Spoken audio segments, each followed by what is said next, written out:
মা হিসেবে তোদের বিয়ে দেওয়া তোমার দায়িত্ব। আর কত দায়িত্ব তুমি পালন করবে আব্বা? ছোটবেলায় যখন মা আমাদের ছেড়ে চলে গেল, তখন থেকে আমাকে মিতুকে বুকে আগলে অনেক যত্ন করে বড় করেছো।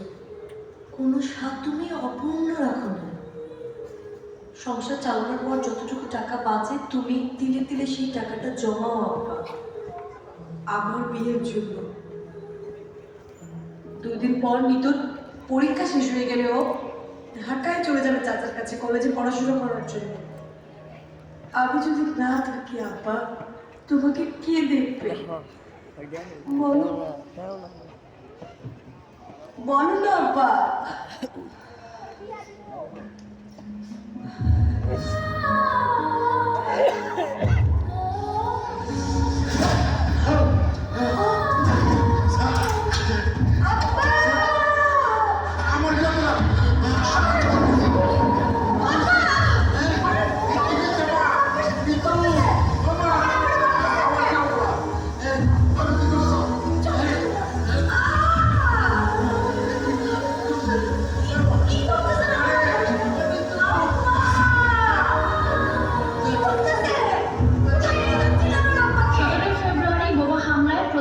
সহ 60 জনের নিহতের ঘটনায় মধুপুর গ্রামের সবুজ মিয়া নামের একজনকে গ্রেপ্তার করা হয়েছে। তদন্তে মধুপুর গ্রামের সবুজ মিয়া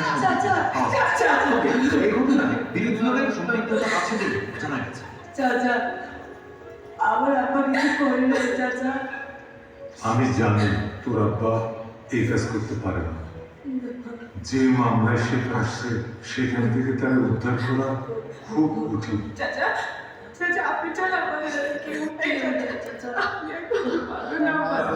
ঠিক আছে ঠিক আছে, আমার একটু ভাবতে দিন।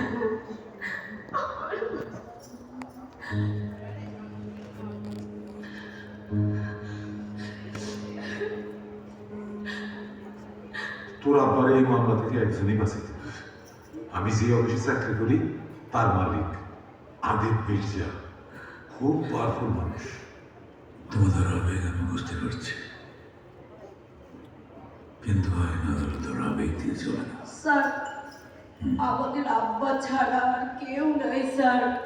মা মরে যাওয়ার পর থেকে আব্বা আমাদের 2 বোনকে কোলে পিঠে করে মানুষ করছে।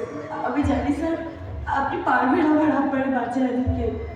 আপনি এটা ভাববেন না যে আপনারা দিয়ে ভাবনা করাবো, টাকা দিব স্যার। আমাদের গ্রামের বাড়ি বেচলে আর আমার আব্বার সেই সম্পদ একটা সাইকেল আছে, ওগুলো বেচে 2.5 লাখ টাকার মতো হয়ে যাবে। সব টাকা দিয়ে দেবো স্যার আপনাকে। তাতেও যদি না হয় তাহলে আমরা 2 বোন আপনার বাসায় সারা জীবন গোলামি করবো। আপনি শুধু আমার আব্বারে বাঁচায় দেন স্যার। আমার আব্বা ছাড়া কেউ নাই। আমার আব্বারে বাঁচায় দেন স্যার। রফিক, তুমি বাইরে যাও, ওর সাথে একটু জরুরি আলাপ আছে।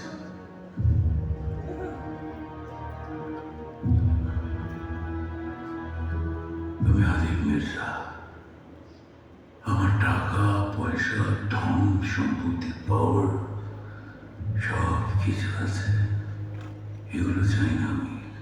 কি চাই আপনার বলেন স্যার? আপনি যা বলবেন আমি তাই দিয়ে দিব। আমি সব দিয়ে দিব। আমি আমার আব্বাকে ফিরে চাই স্যার।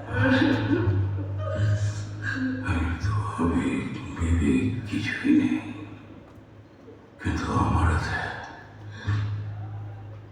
তুমি আমার পা ধরার পর থেকে আমার আবেগ বিবেক সব জাগ্রত হয়ে গেছে।